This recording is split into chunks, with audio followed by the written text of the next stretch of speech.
Welcome to Dance to Heal. I'm your host, Jenny C. Cohen. Join me as I share stories of how dance and movement can bring healing in a way that is safe and tailored to your life. I'm a cancer survivor, mother of two, and an award-winning performer who found that movement was vital to my recovery.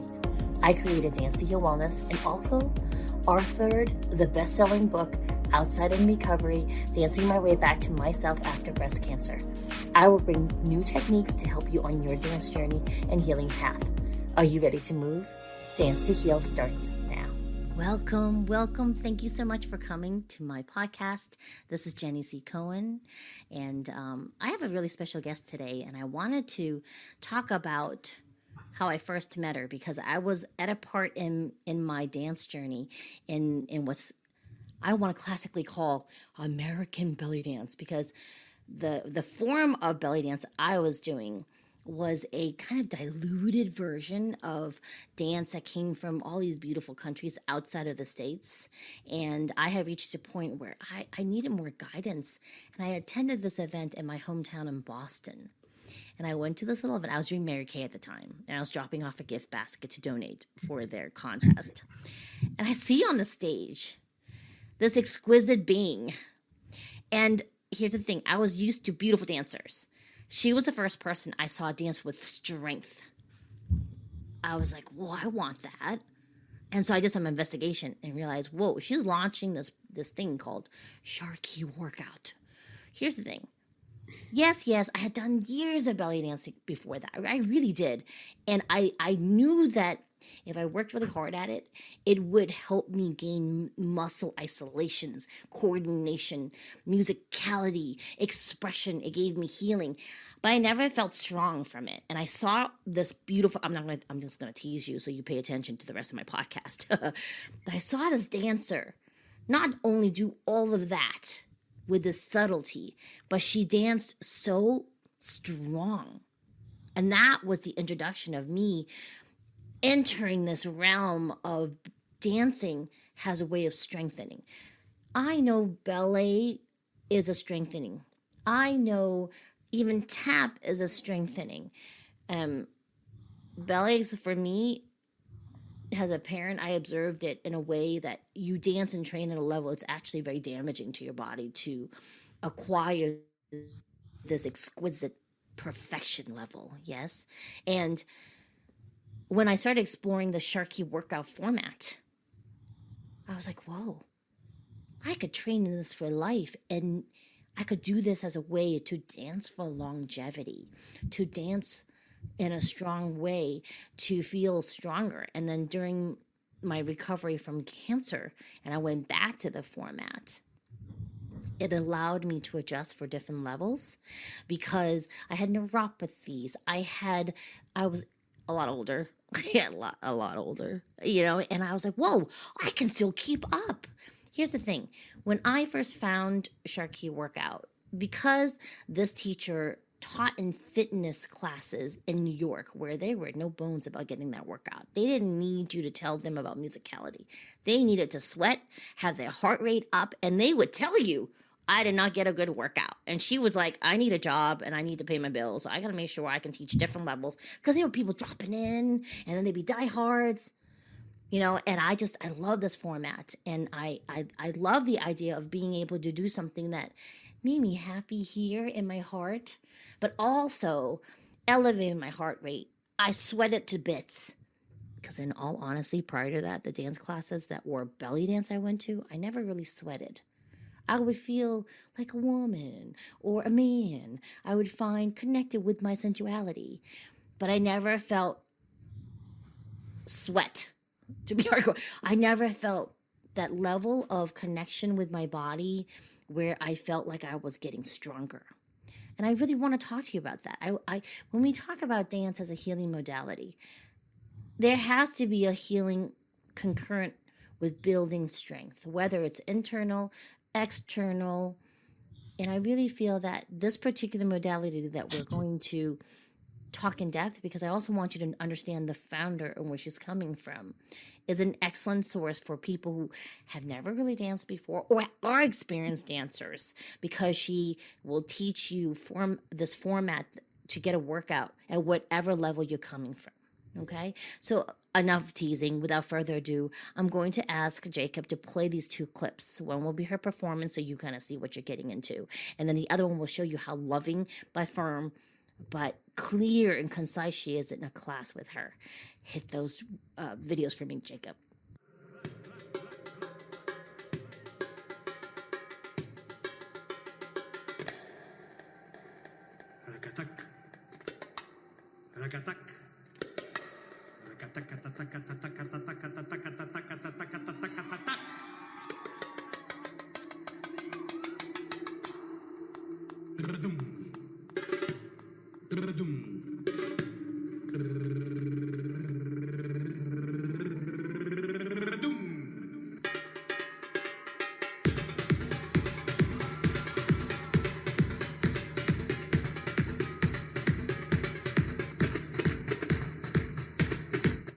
Hip, hip, chest, chest, left foot behind, chest down, down, down, circle head, and circle, right foot, chest, chest, chest, and circle, and circle. One more time, that speed. 5, 6, here we go. Hip, hip, hip, up, down, and a hip, hip, hip, up, down, chest, down, down, down, and circle, and down, down, down, and circle, and circle. Okay, now faster. See what I mean? Isn't it fun? Don't you want to throw on some type of hip belt, whether it's just a scarf or jingle jangles, and jump in class with her? Because she is offering online classes. Oreet, yes, Oreet is this amazing person. I'm very lucky to call her friend. I'm lucky to call her mentor. I'm lucky to call her my teacher. Oreet, thank you for joining us today. Oh, thank you so much for having me. It's an honor. Yes. So Oreet is an international artist, and I would like for you to share with the audience kind of, where did you grow up in the States? Were you transcontinental in your youth? Sure. So I grew up in New York, Long Island, for my childhood, and then New York City as I got into adulthood. But my parents are Israeli. I was born in New York, but I went back and forth to Israel a lot. I had dual citizenship until I was 16. And and to be honest with you, in the 70s and 80s, it was hard to grow up on Long Island as a Jewish person, of color, as a small person.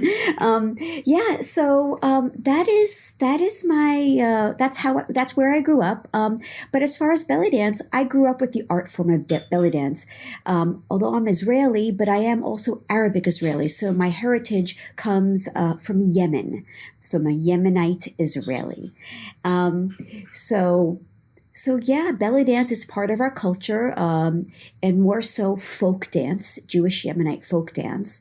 So I grew up with both Yemenite dance, belly dance. I was also a commercial dancer in New York City. I have a BFA in dance, went to a college in New York, did the whole modern dance contemporary thing for about 15 years, and supplemented with my fitness. And there you have it. And now I'm here.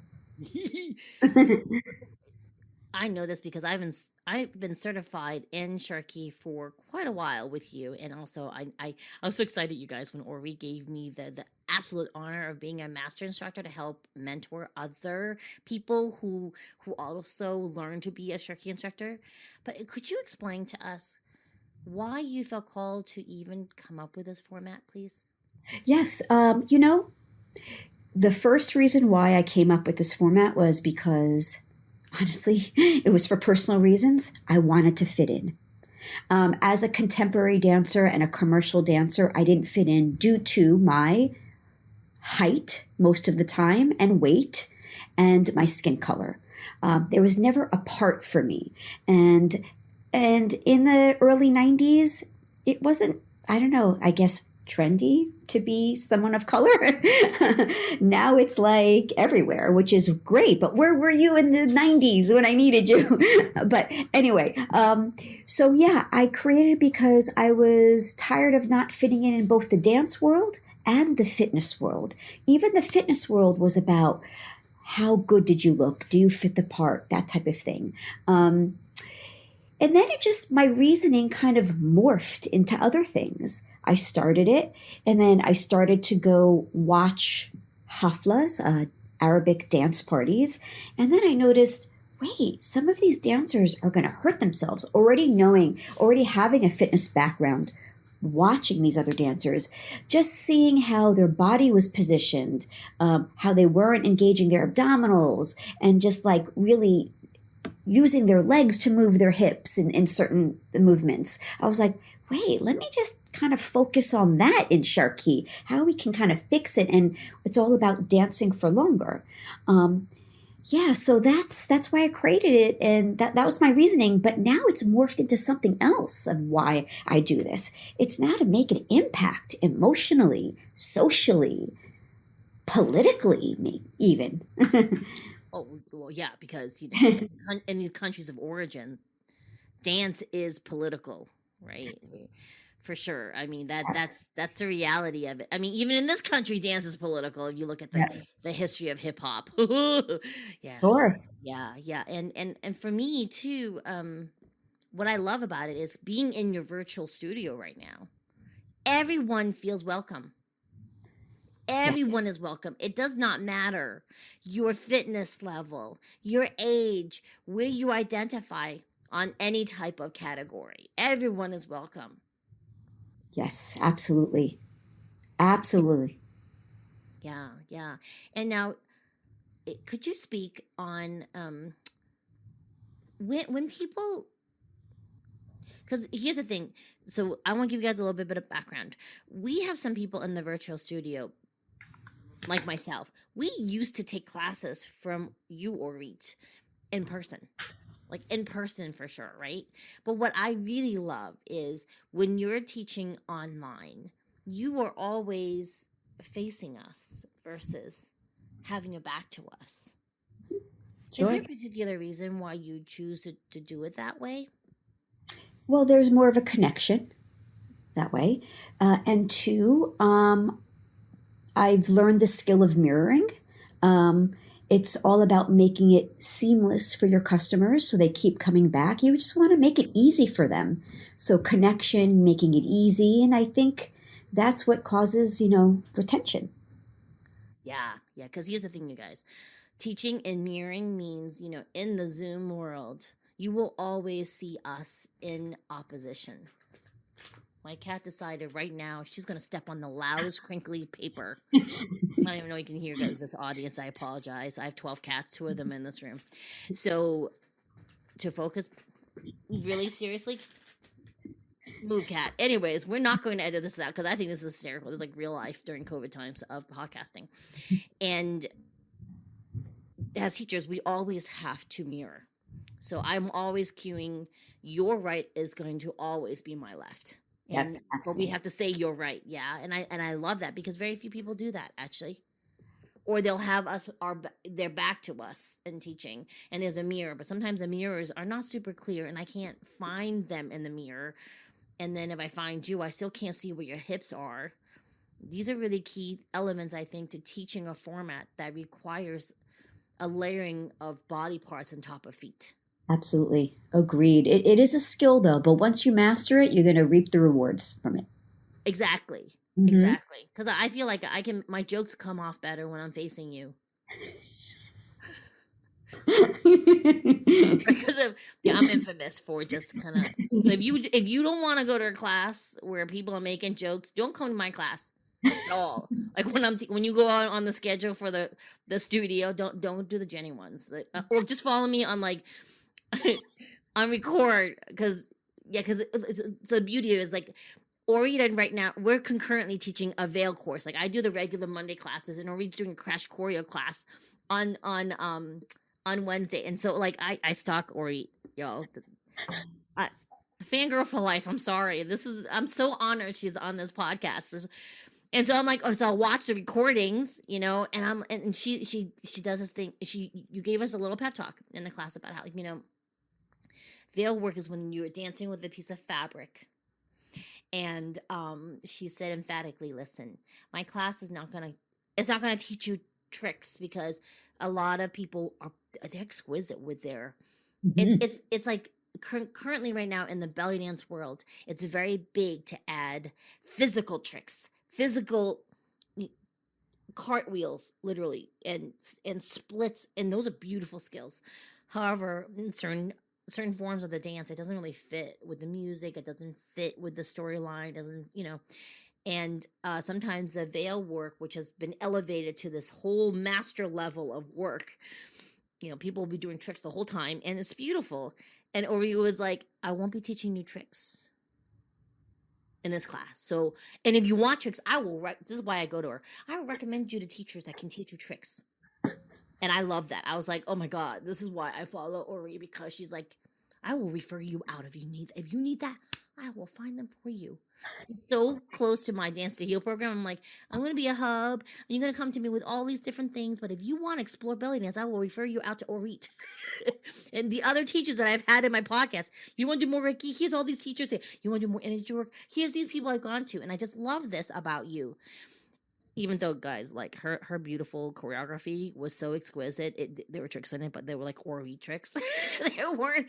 It was her mirroring of musicality of the veil, because she understands the music so much,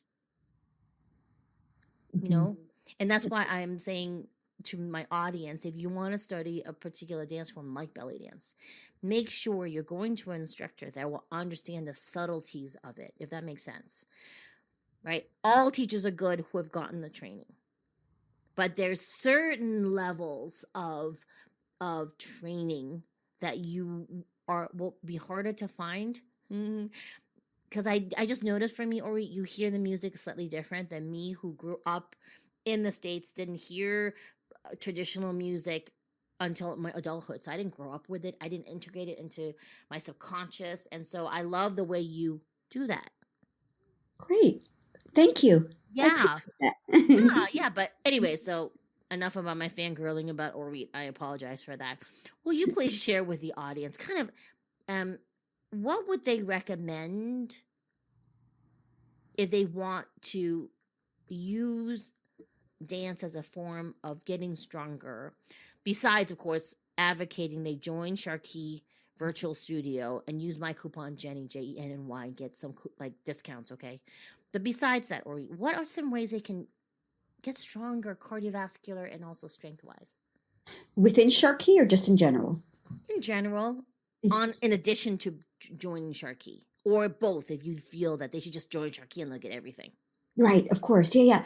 I think super important, you know, especially if you're at a certain age in life, I would say starting at, 40 and over, strength training is super important. And I think a lot of women don't understand it, and even maybe men don't even understand it, that you've got to build muscle to feel stronger. That's for one reason. You've got to build muscle if a reason is to change your body.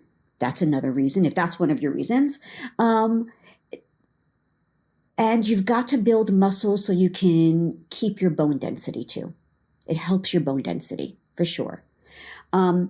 If you are nervous about starting to move your body, it's super simple. Just open your front door. Take a walk. Take a walk. Get a dog. It forces you to walk. Yeah.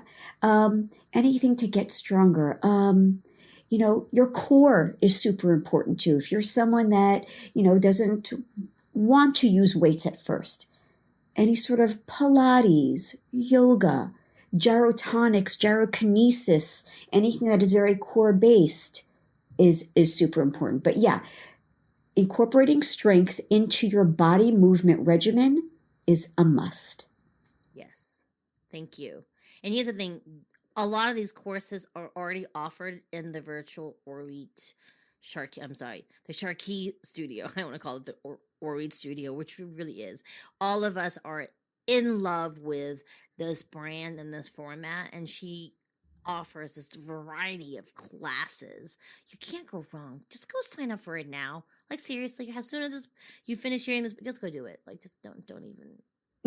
But here's okay. So a brand new person, if they join the studio, because there are a lot of classes, what should they start with besides all the Oreet classes? Perfect. Great question, because they should start with the 30-day challenge that they get upon entering the studio. So it's not scary. So what we give you written out movements as well as videos for you to start with. So this way you have a base. So when you enter a class, it's not scary. It doesn't feel intimidating. I would say my classes probably have the most intensity, probably, but all classes are multi-versions. Yeah. So if you're someone who is less experienced version, you can still take it along with someone who has more experience. Why? Is because the greatest thing about the Sharqui format is that it's all about its breakdown and then its build up. And each build up is your version. You choose the version you want to stick with. Exactly. Exactly. And here's the beauty of also, even if you attend the live classes, you don't have to turn your camera on. So, some studios it's a mandate you have for safety, and they require your camera to be on. For me, sometimes I'm in my onesie in class, y'all. Like, I'm famous for attending classes in onesies. I have many, many onesies. I just got a onesie suit to work in. Yeah, from One Piece or Read. Like I could be like top half all corporate, bottom half onesie, same material. I feel it's in my reels on Jenny C. Cohen on IG. I love my onesies. And sometimes I don't have makeup on, or I'm in a location where I don't want my camera on.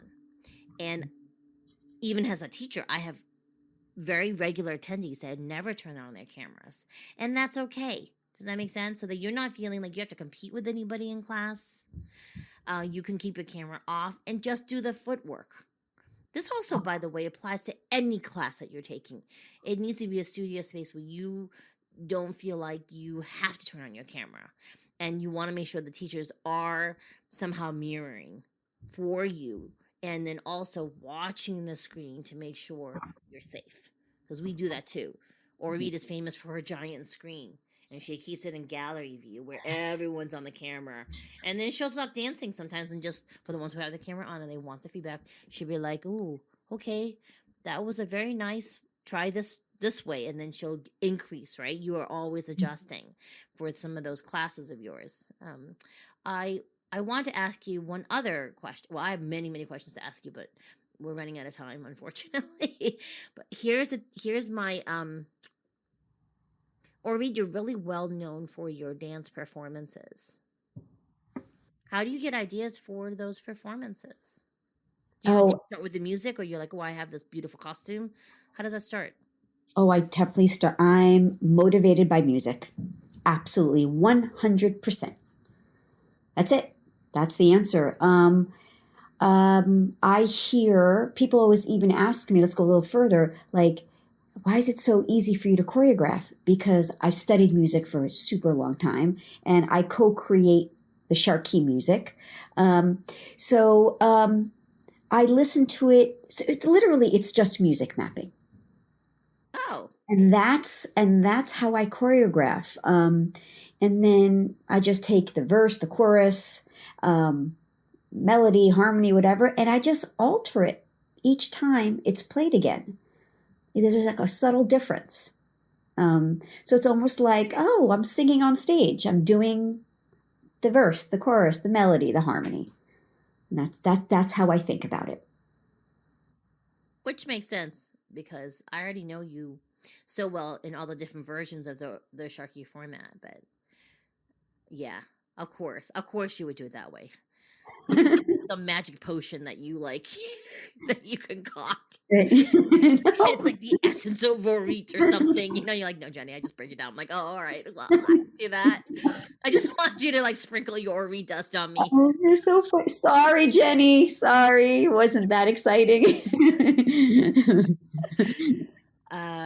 All right, so will you tell everybody what's going on with the International Sharqui Day? We just have a few more minutes left. Oh, absolutely. International Sharqui Workout Weekend, also known as ISWW, where all instructors, God willing, around the world will teach a free 30-minute class on that weekend. It's a great way for you to experience Sharqui for free. And it's also a great way for our instructors to kind of get their feet wet and start teaching too. So check it out. It's February 25th to the 27th. We'll be doing posts out there. And if you want to go to a local class, an in-person class, we'll have those as well. So some teachers will be doing it virtually, some in person, and some doing a hybrid. And again, it's a global event. Awesome. And where would they find their registration for that? Absolutely. It's going to be, I believe, sharqui.com/ISWW. All right. Awesome. Yeah. I'm teaching in Salt Lake City that weekend. Go sign up. Again, thank you so much for coming, Oreet. I would love to have you come back if you have free time. It was very hard to get her in for this Friday. Seriously. And again, audience, thank you so much for attending. I really look forward to seeing you again next month for our next special guest. Listen, you stay safe out there and keep moving, okay? All right, bye. Thanks for listening to Dance to Heal with Jenny C. Cohen. Come back next time to hear stories of recovery through movement and learn more ways that you can move your body. To work with me and continue your journey, visit OutsideInRecovery.com. Are you ready to move?